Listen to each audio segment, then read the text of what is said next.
раза, нам это понятно.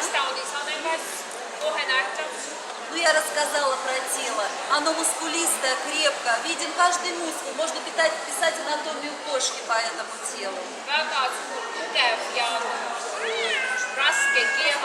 Вкусный животик. Это очень важно, чтобы он был.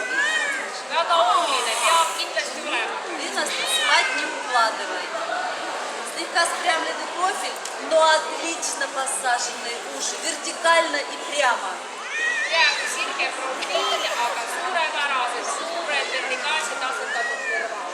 Кожа настолько без шерсти, что рука практически прилипает. Тонкая, много-много складок, очень чистая и эластичная. А еще по ним можно хлопать, а еще их можно целовать.